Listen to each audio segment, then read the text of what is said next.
Saya bicara bukan tentang aliran ini, tapi aliran yaitu Katolik, Protestan, Injili, dan Pentakosta dan Karismatik. Saudara-saudara, Katolik sebenarnya adalah gereja yang kudus dan am dari permulaan. Tetapi sampai abad ke-15 ada penyelewengan yang besar.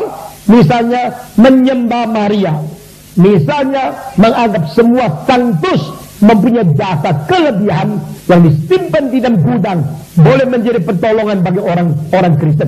Misalnya mereka percaya di antara Allah dan manusia ada Kristus, di antara Kristus dan manusia ada Maria, di antara Maria dan manusia masih ada rasul-rasul, di antara rasul dan manusia masih ada banyak sanctus-sanctus yang lain. Nah, ini sama Alkitab berbeda, sehingga perbedaan paling besar Katolik dengan Protestan adalah dua hal. Pertama, Katolik menganggap otoritas tertinggi adalah konsili dan paus yang menjadi wakil Kristus. Protestan mengatakan otoritas tertinggi adalah firman Tuhan, sola scriptura. Ini bedanya. Kedua, Katolik percaya selain Yesus masih ada pengantara-pengantara yang lain. Tetapi Protestan mengatakan menurut 1 Timotius 1:2 ayat 5, hanya satu Allah, di tengah Allah dan manusia hanya satu pengantara, yaitu Yesus Kristus. Nah, di sini kita melihat ada dua. Satu adalah mengenai otoritas, kedua adalah mengenai pengantara. Dalam nama Bapa dan Putra dan Roh Kudus. Amin. Salve saudara-saudariku seiman, Dominus Nobiscum. Jumpa lagi kita di Apkat, Apologetika Singkat, bersama kami, Komsos Christi Regis, Maju. Saudara-saudariku seiman, dalam gereja yang satu, kudus, katolik, dan apostolik, kini tibalah kita pada apologetika final dan terakhir Apkat dalam hal Mariologi. Hal mana dalam apologetika final dan terakhir kita tentang Mariologi ini, kita akan meluruskan secara telak pandangan teologis anti Maria yang masih bersikuku dalam kesesatan mereka bahwa Sang Theotokos dalam dogma-dogma dan praktik devosional kita dijadikan sebagai saingan Allah Tritunggal oleh kita, sebagaimana cuplikan khotbah anti Maria dalam pembukaan video kita ini. Berkenaan pula dengan pandangan anti Maria yang demikian, sebenarnya kami Apkat Komsos Christi Regis dalam salah satu video kami sebelumnya telah memberikan penegasan sekaligus koreksi terhadap pandangan sesat semacam itu, bahwa Bunda Maria dalam Mariologi Katolik tidak pernah diimani sebagai pengganti, penggeser, atau pula pengganggu, bahkan saingan terhadap status Allah Tritunggal sebagai satu-satunya Tuhan yang Maha Kuasa nan Esa, sumber keselamatan jiwa manusia, yakni pada video berikut. Menetapkan beberapa orang dalam jemaat yang fungsinya apa? Untuk bekerja sama dengan Sang Kristus, Sang Kepala di dalam tugas perantaraannya yang dianggap mutlak oleh serangan-serangan tadi, yang mana untuk membawa manusia kepada Allah Bapa. Juga di dalam 1 Korintus bab 3 ayat 9 yang menunjukkan bahwa walaupun Allah dapat berkarya sendirian saja, namun apa? Untuk menyelamatkan manusia, pada kenyataannya Allah melibatkan para rasul untuk menjadi kawan sekerjanya, untuk membangun ladangnya dan bangunan Allah sendiri. Sebagaimana 1 Korintus 10 ayat 33 dan juga 1 Korintus 11 ayat 1 yang sungguh menegaskan bahwa mengusahakan keselamatan orang banyak dan juga mengikuti teladan Kristus adalah suatu tugas panggilan orang percaya, sebagaimana yang dilakukan oleh Rasul Paulus itu sendiri. Dari ayat-ayat tadi, sungguh tersirat bahwa antar anggota gereja memiliki tugas sebagai perantara satu sama lain. Bahkan, untuk tugas membawa orang lain kepada keselamatan, jika antar anggota, termasuk di dalamnya Rasul Paulus sendiri sebagai penulis surat, dapat bekerja sebagai perantara atau perpanjangan karya Allah atau juga Yesus Kristus, Maka saudara-saudariku yang terkasih, yang seiman, sangat masuk akal pula kepengantaraan dari Sang Bunda Allah itu sendiri, yakni kepengantaraan Bunda Maria, yang tak akan bisa mengurangi ataupun menggantikan pengantaran Kristus. Gereja dan Bunda Maria hanya mengambil bagian dari kepengantaran Kristus yang satu-satunya itu, dan bukan sebagai pengganti atau penggeser. Sebagaimana Rasul Petrus dan para penggantinya mengambil bagian dari otoritas kepemimpinan Kristus yang tunggal, sewaktu Rasul Petrus dinamai sebagai batu karang. Lebih jelasnya lagi, status kepengantaran Sang Bunda, Bunda Maria, dalam iman yang benar, yakni iman Katolik, perlu dilihat relasinya dengan Allah Tritunggal Maha Kudus itu sendiri, Tuhan kita bersama. Sebagai putri Allah Bapa, Maria menunjukkan ketaatannya untuk bekerja sama dengan Allah dalam karya keselamatan. Sebagai Bunda Allah Putra, Bunda Maria berpartisipasi dalam karya penyelamatan manusia dan senantiasa membawa seluruh umat Allah kepada putranya Tuhan kita Yesus Kristus. Dan sebagai mempelai Allah Roh Kudus, Bunda Maria menjadi sosok yang kudus dan tidak bercela. Itulah kepengantaraan Sang Bunda Maria. Akan tetapi, kami sadar bahwa perlu kami wartakan sekali lagi akan kebenaran Mariologi Katolik yang tak lain adalah sungguh kebenaran Kristen itu sendiri. Alasan utamanya ialah karena dalam hemat kami, keyakinan anti Maria yang menuduh kalau Sang Theotokos dalam Mariologi Katolik dijadikan sebagai saingannya Allah tersebut telah menimbulkan efek-efek terhadap sikap-sikap teologis anti Maria yang lain. Secara khusus telah menimbulkan dua efek sikap anti Maria yang selalu eksis hingga sekarang. Lantas, seperti apakah dua efek yang ditimbulkan dari tuduhan tersebut? Sekaligus, bagaimana tanggapan kami terhadapnya? Let's check it out!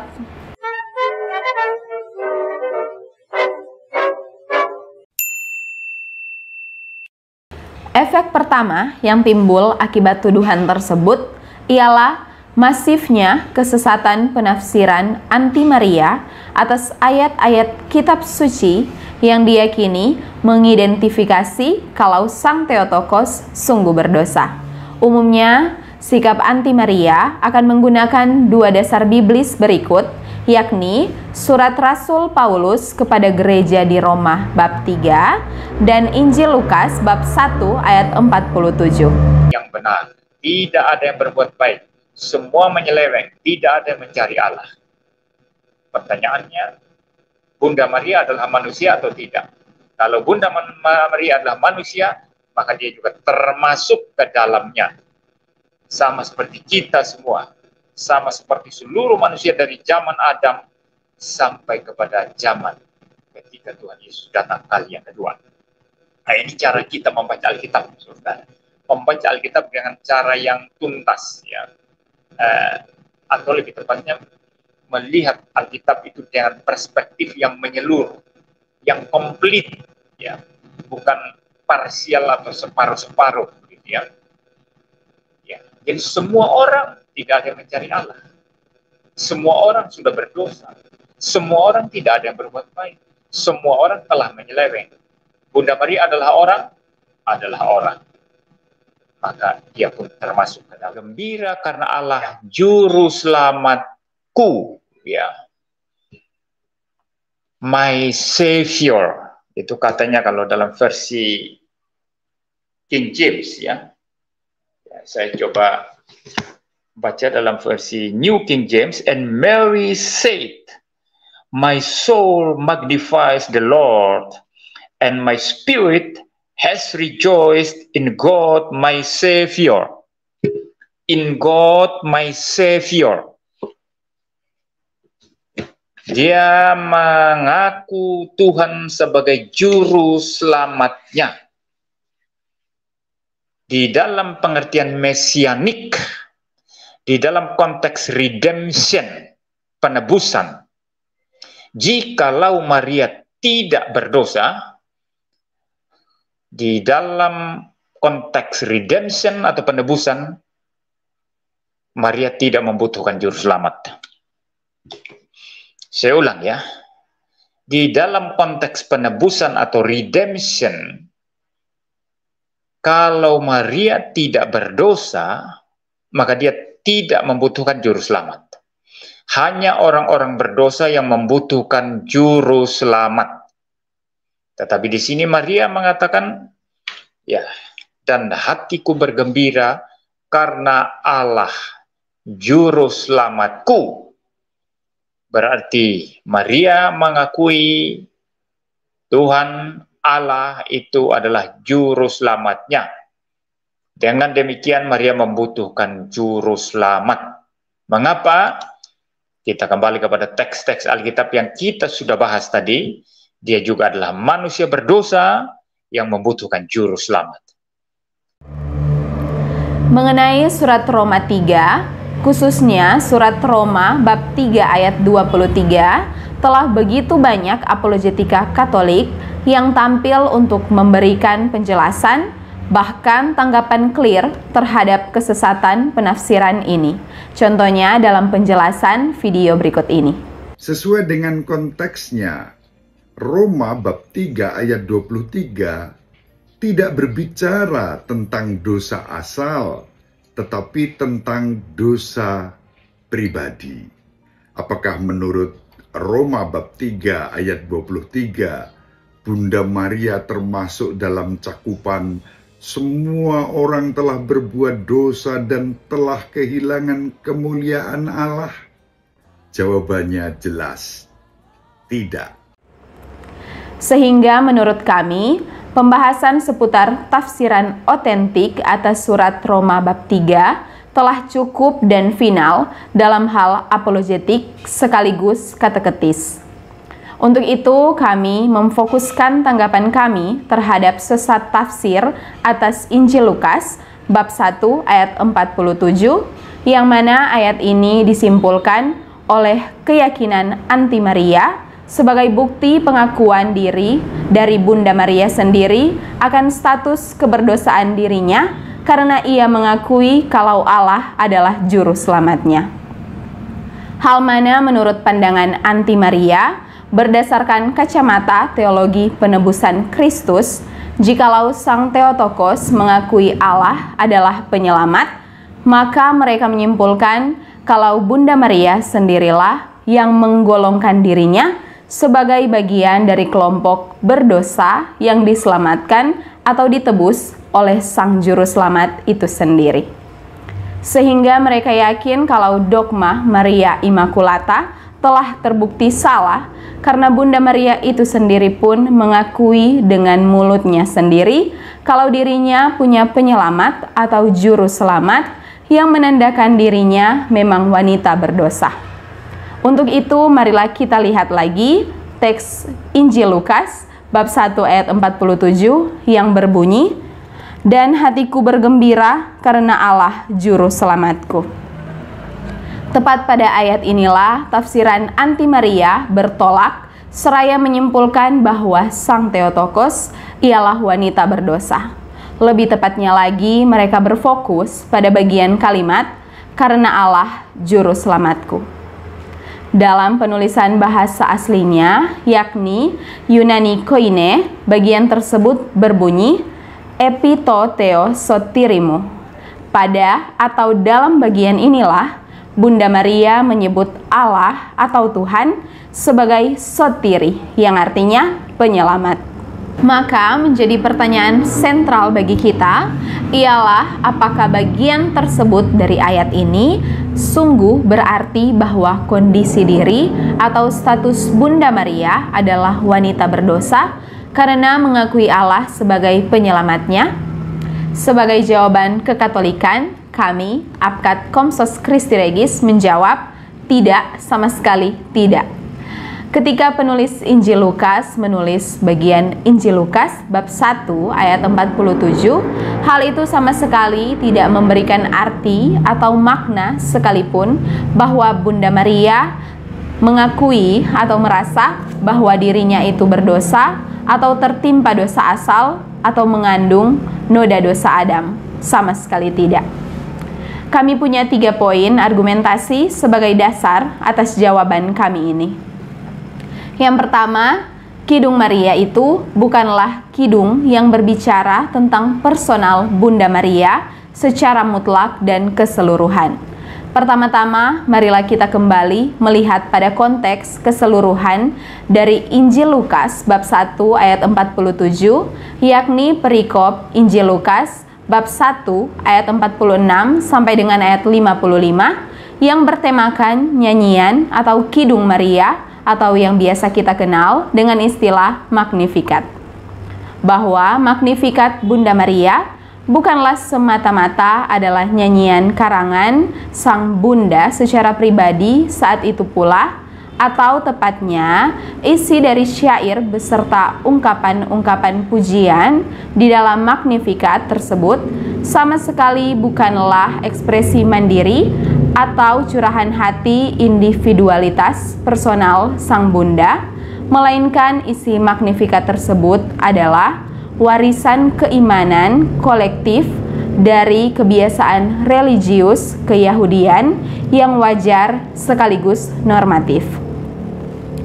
Beberapa scholars atau ahli kitab suci ternama seperti Pater Raymond Brown, seorang imam Katolik, anggota serikat Santo Sulpice, dan juga Mr. Joel Green, seorang teolog Protestan, dalam karya mereka masing-masing berpendapat bahwa Kidung Maria ialah sebuah nubuat tentang makna Yesus menekankan wanita, orang miskin, pembalikan kekayaan, dan pemenuhan janji-janji Allah.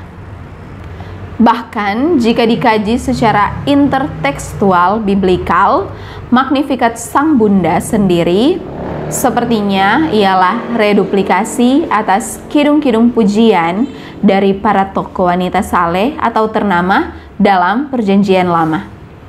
Misalnya dari nyanyian Miriam, nyanyian Deborah, lagu pujian Yudit, pujian-pujian Hana, beserta reduplikasi atas nyanyian Paskah Yahudi dalam kitab Mazmur 113.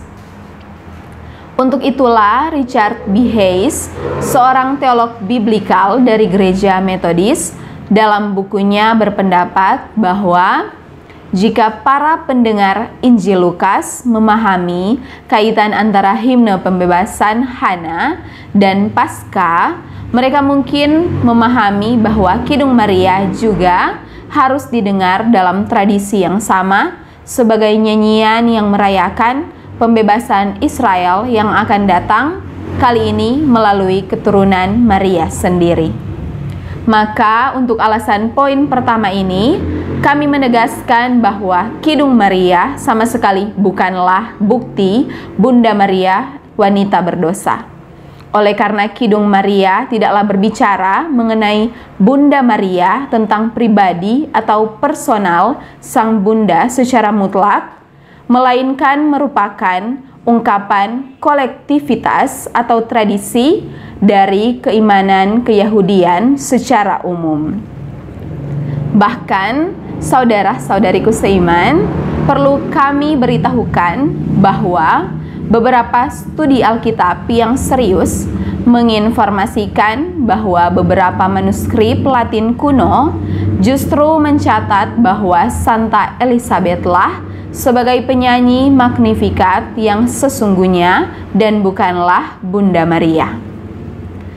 Tidaklah jelas mengapa beberapa juru tulis atau komentator Alkitab kuno mengubah penyanyi Magnificat menjadi Santa Elizabeth. Secara hipotetis, beberapa teks awal mungkin tidak memuat nama wanita tersebut, dan penulis kemudian menambahkan nama wanita yang menurut mereka paling tepat, misalnya studi literatur Contra Brown yang berjudul Mary, halaman 109, yang berpendapat bahwa argumen yang mengatakan kalau Kidung Maria tersebut lebih menggambarkan satu wanita daripada yang lain. Sungguh tidaklah meyakinkan dan bukti manuskrip haruslah menjadi faktor penentu. Yang kedua, seruan Maria dalam Injil Lukas bab 1 ayat 47 bukanlah mengarah atau berbicara tentang atau kepada kondisi dirinya, melainkan tentang Allah Israel atau kepada Yahweh.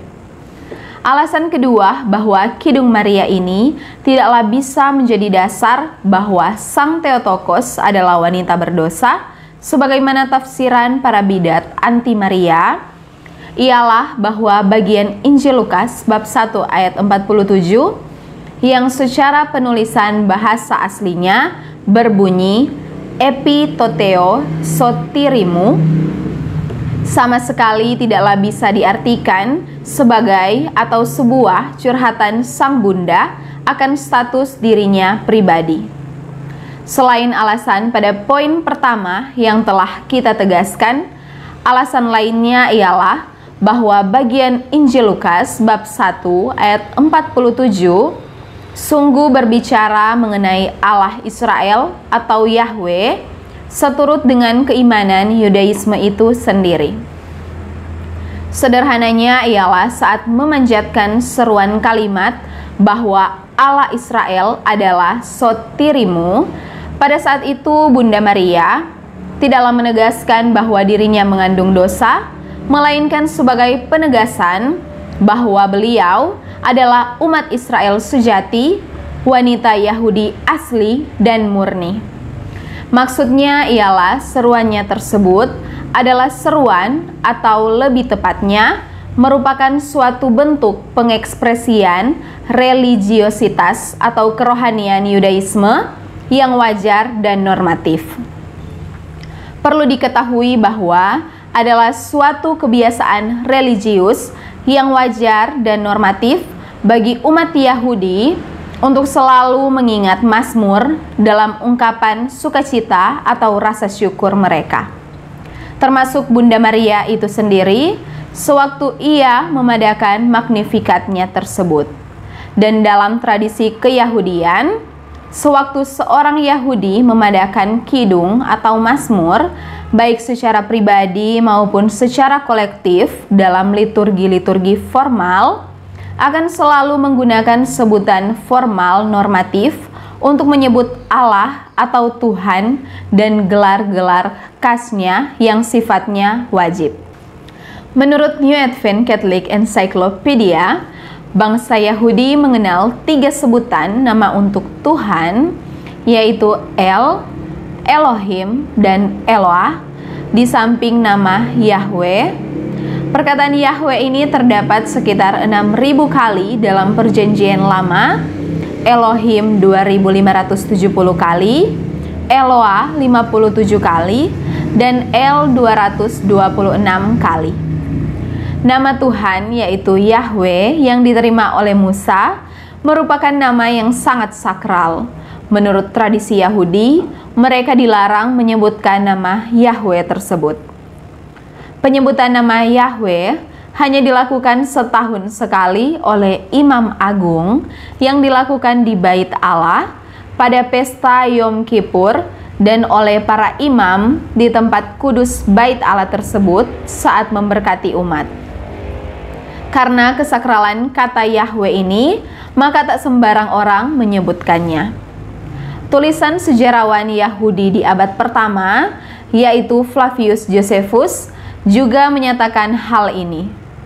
Menurut tradisi rabbinik, umat Yahudi sama sekali tidak menyebut nama Yahweh lagi sejak masa Simeon menjadi imam agung di zaman Bait Allah yang kedua, setelah yang pertama dihancurkan jadi sekitar abad 3 sebelum Masehi. Bangsa Yahudi menolak mengucapkan kata Yahweh tersebut karena takut menyebutkannya dengan tidak hormat dan dengan demikian melanggar perintah Allah, yaitu janganlah menyebut nama Tuhan Allahmu dengan tidak hormat. Sehingga ketika menyebut nama Allah, baik di dalam doa, pujian, khususnya kidung-kidung mereka, umat Yahudi akan menggantinya seraya menambahkannya dengan gelar Allah itu sendiri. Salah satu gelar Allah yang lazim dalam keimanan Yahudi ialah Allah adalah penyelamat. Gelar Allah penyelamat itu sendiri ialah sebagai ungkapan anamnesis Yudaisme akan peristiwa penyelamatan Allah terhadap nenek moyang mereka yang telah membebaskan mereka dari perbudakan di Mesir, sebagaimana yang tercatat dalam kitab Keluaran, peristiwa Eksodus, dan sama sekali bukanlah ungkapan atas pengakuan kondisi diri mereka yang berdosa. Bahkan malah dari keyakinan khas Yahudi akan gelar Allah mereka sebagai penyelamat, mereka menganggap status mereka sebagai bangsa pilihan yang suci, yang dibedakan Allah dari bangsa-bangsa lain yang menurut mereka najis dan penuh dosa. Jadi, fungsi ungkapan atau seruan atas gelar Allah sebagai penyelamat dalam iman Yahudi ialah sekali lagi bukanlah semata-mata sebagai pengakuan atas kondisi diri secara personal, melainkan sebagai anamnesis akan peristiwa pembebasan bangsa Israel atau peristiwa Eksodus. Dan itulah yang turut dilakukan pula oleh Bunda Maria dalam Magnificatnya, tepatnya pada Injil Lukas bab 1 ayat 47. Yang ketiga, alasan poin terakhir, kalau Injil Lukas bab 1 ayat 47 tidaklah bisa ditafsirkan sebagai bukti atau dasar Alkitabiah Bunda Maria sebagai wanita berdosa, ialah karena ayat ini lebih layak, lebih cocok, pantas, dan lebih bersifat biblis ditafsirkan sebagai seruan rasa syukur Bunda Maria atas putranya dan bukanlah seruan akan status dirinya yang berdosa. Mengapa demikian? Ungkapan Sang Bunda bahwa Allah penyelamat atau juru selamatnya bukanlah berarti bahwa dirinya mengandung dosa, tetapi adalah ungkapan tentang buah rahimnya yang tunggal, yakni Yesus Kristus itu sendiri. Secara lebih tepatnya, bagian Injil Lukas bab 1 ayat 47 adalah ungkapan atas nama atau identitas putranya. Karena mengenai nama Yesus sendiri, Katekismus mengajarkan bahwa Yesus sendiri berarti Allah menyelamatkan. Makna nama Yesus Kristus berhubungan dengan siapa dirinya dan misi kedatangannya ke dunia. Kata malaikat Gabriel kepada Bunda Maria, "Sesungguhnya engkau akan mengandung dan akan melahirkan seorang anak laki-laki, dan hendaklah engkau menamai dia Yesus." Malaikat juga berkata kepada Santo Yusuf, suami Sang Bunda, di dalam mimpi, "Maria akan melahirkan anak laki-laki, dan engkau akan menamai dia Yesus, karena dialah yang akan menyelamatkan umatnya dari dosa mereka." Dapat dilihat dalam Injil Matius bab 1 ayat 21.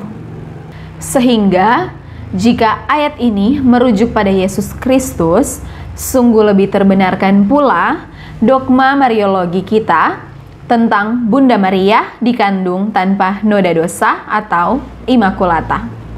Karena yang menyebabkan Sang Bunda terbebas dari noda dosa asal sejak kandungan ialah Sang Firman itu sendiri sebagai Allah yang menyelamatkan. Sehingga berdasarkan 3 poin bantahan kami terhadap tafsiran para bidat anti Maria ini, kami menegaskan bahwa dasar biblis yang selama ini mereka yakini dengan pasti sebagai bukti bahwa Bunda Allah adalah wanita berdosa ternyata tidak mendukung keyakinan dan harapan mereka yang hampa dan sungguh tidak alkitabiah. Oleh karena Magnificat Maria tersebut sekali lagi bukanlah ayat yang isinya berbicara tentang pribadi Maria secara mutlak. Justru satu-satunya bagian dalam Magnificat Bunda Maria yang berbicara tentang pribadinya sendiri ialah tepatnya pada ayat 48 yang mana berisikan nubuat bahwa semua keturunan umat manusia akan menyebutnya sebagai makariozin atau terberkati. Hal mana pula justru bagian ini tak sanggup dipenuhi oleh para bidat anti Maria itu sendiri.